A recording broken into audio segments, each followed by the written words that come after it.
Yeah. Oh, I don't know.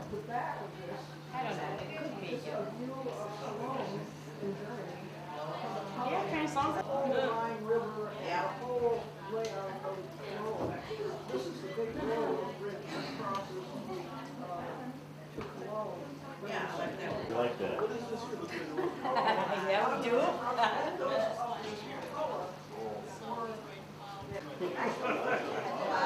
Someone when they come to Yeah. whatever they're missing. I don't know. Well, no, it's the first line. They're missing the first part of the story.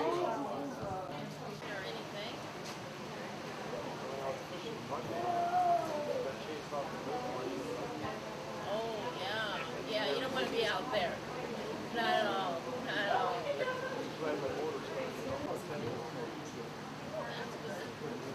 Yeah. Dead. That's Nothing. when you get scared.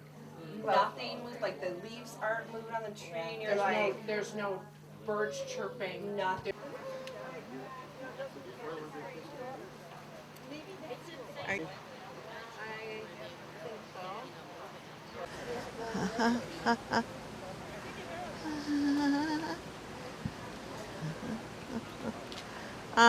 Bum bum bum. First, we're going to start off with Maggie reading her poems. And obviously, most of the artists are here except for a few, and all the artwork was based on the poems that Maggie had written. Thank you, Tara. And I want to thank everybody for coming this evening. But I especially want to thank all of the artists for participating. One art form converted into another art form.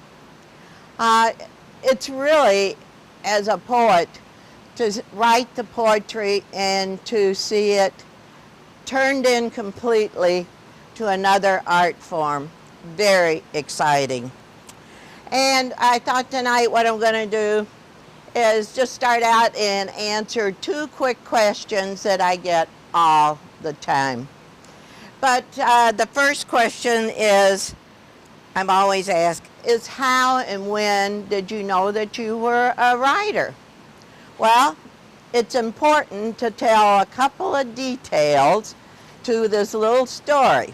First of all, you have to know that it was winter. And the second thing you have to know is that I journal nearly every day.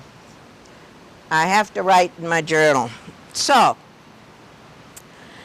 it was one of those days where my husband and I had to run errands, and so we'd gone out and we stopped at the one store, and I decided I was just going to stay in the car.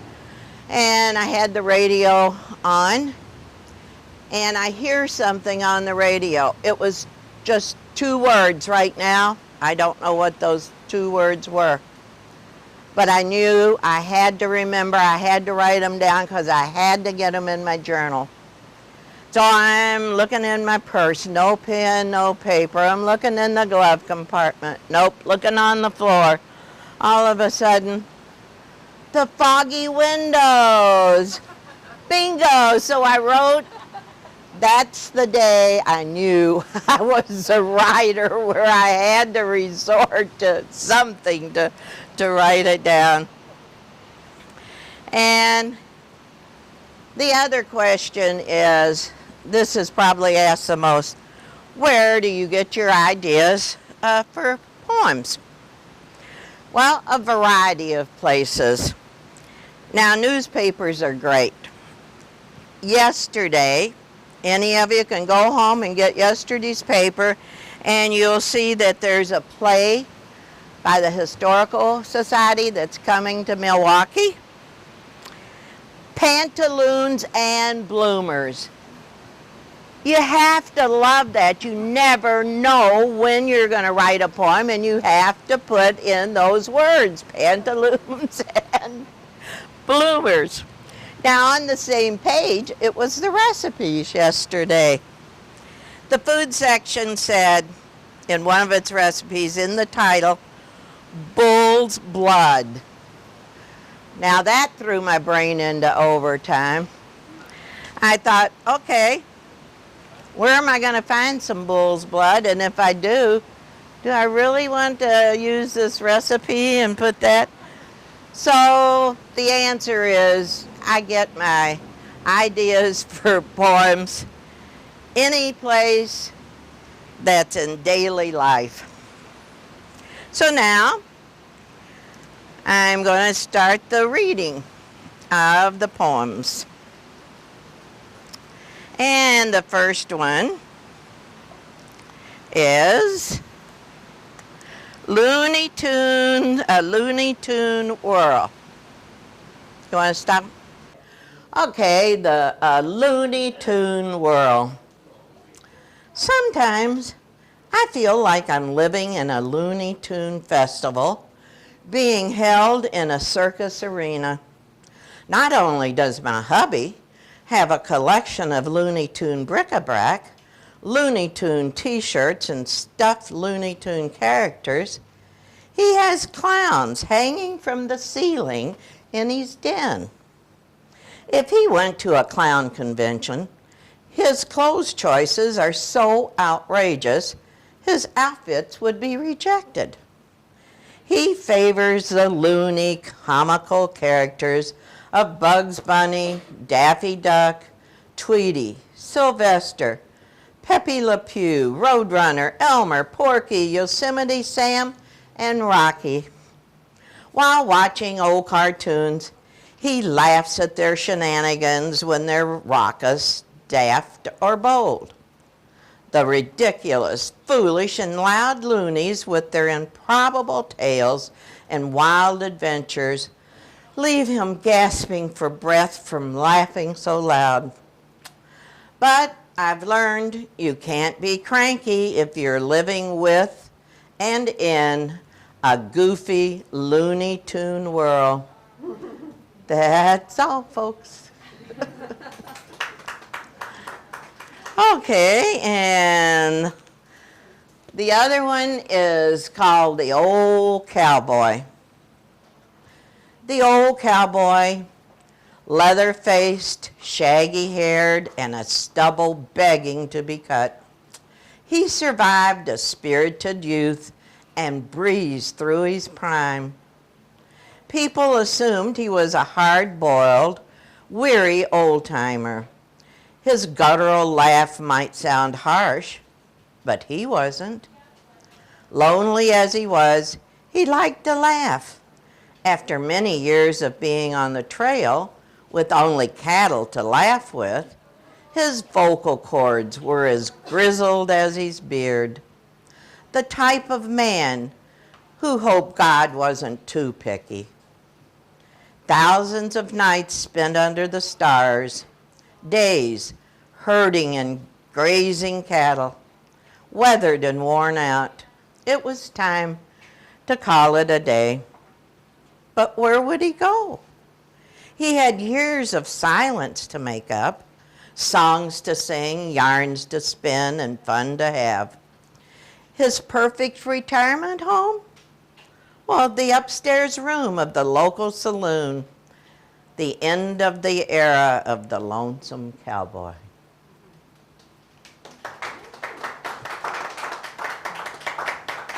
Okay, at the beach. At the beach, everything is a dance floor. Boogie in the sand, rock on the dock, and watch little birds ballet on the surfboard. Get splash happy, comfy cool, and loungy lazy. Watch leaping dolphins, surfing waves, and frolicking kids. Stay till the sun sets. Watch silvery moonbeams skip over waves. Cuddle with the children and listen for wild wind whispers. After a lively and fun-filled day at the ocean, accept the invitation to rest and rejuvenate. Okay. Okay. The next one. Some of them just are in my head, and some of them are true. Where'd he go? Where'd he go? A portrait of memories. A perfect evening. Dancing in the dark to the big band sound. The 27th floor in a downtown hotel. Lightning zigzagging through the sky, putting on a dazzling show. Applause provided by thunder clapping. Hearing lyrical, romantic poetry in those beautiful songs transports me to a distant, far-off place. Suddenly, the sky clears. Stars are bursting like fireworks. I'm swaying back and forth. Darkness and light shows, different and beautiful. Exhilaration for the spirit, comfort for the soul. A portrait of memories.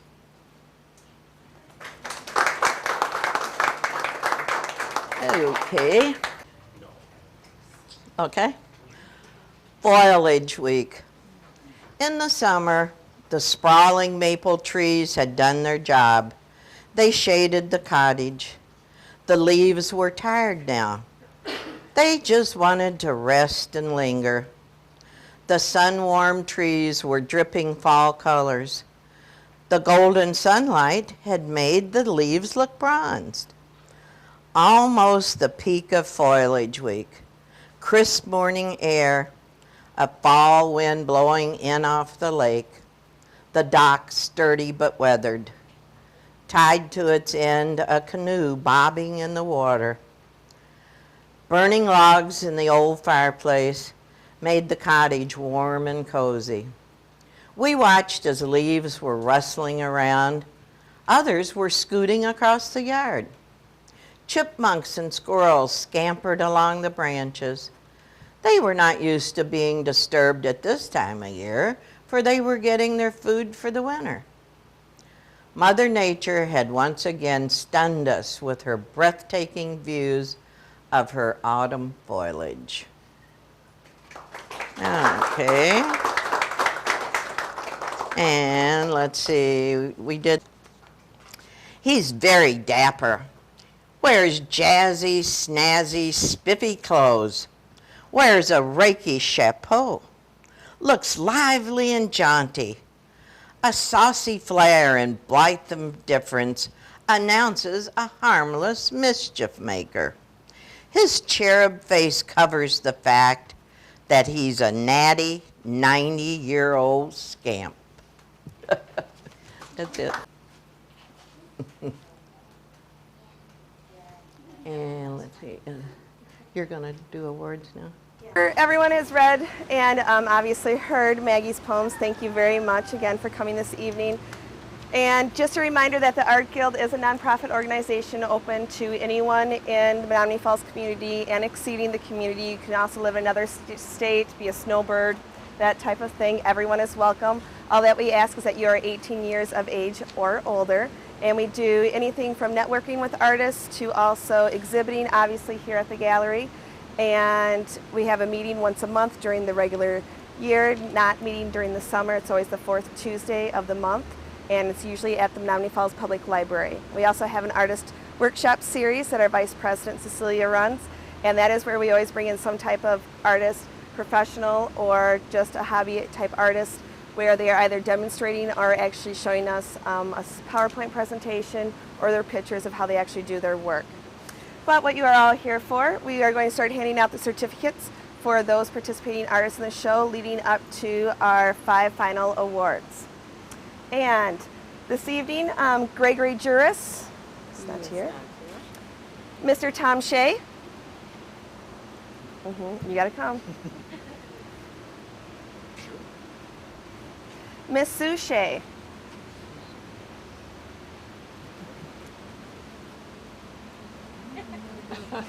There you are. Ooh. Mike Proluzinski.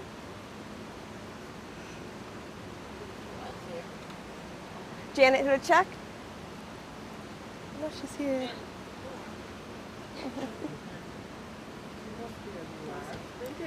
And Patty Hebel. Nope. Miss Pat Hoffman.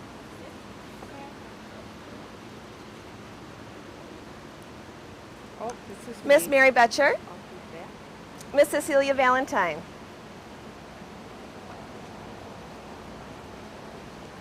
Miss Pat Mitchell.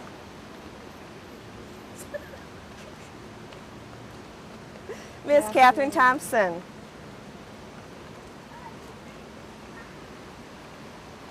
Miss Mary Prince. Miss Ellen Scheer. Miss Christine Thompson.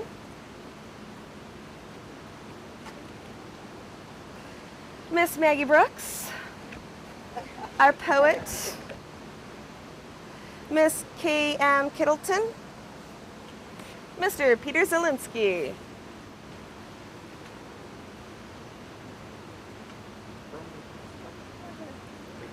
Miss Bonnie Gilmeister.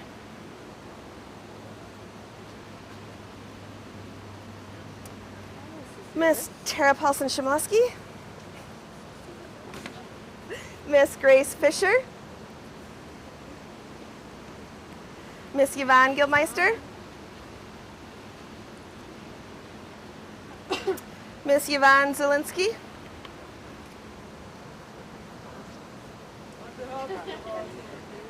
I think that's it. There you go. And on to our large awards.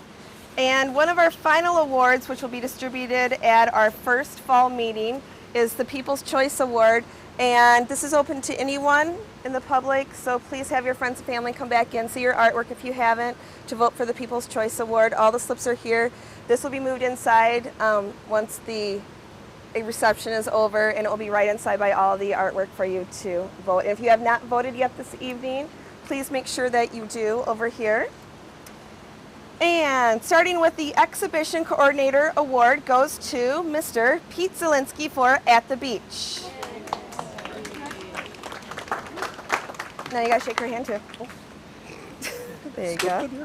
And if the award people could stay up here, please. And for Poet's Choice Award, which would be Maggie Brooks, goes to Mr. Tom Shea, the Old Cowboy.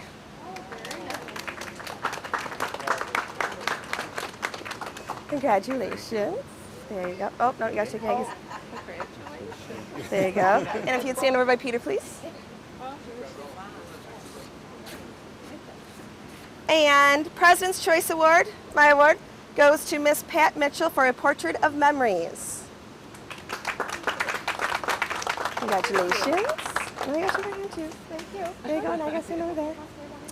And the final award for the Stanford Art Gallery Choice Award, and it was selected because of the participation factor. It is the Foliage Week that has the basket with the leaves on it, and that was by Kathy K.M. Kittleton for Foliage Week, and she is not here tonight. She had other family matters to deal with.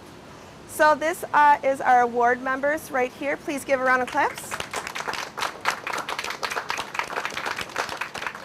And this is one of my favorite shows that we do each year because I love the fact that we can incorporate just not the visual arts, also the written arts with Maggie's artwork.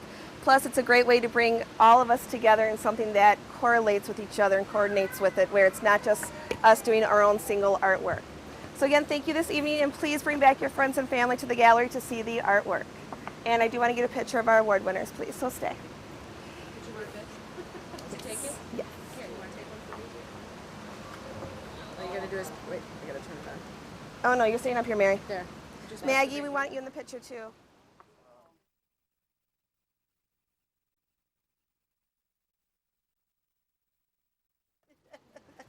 Poetry.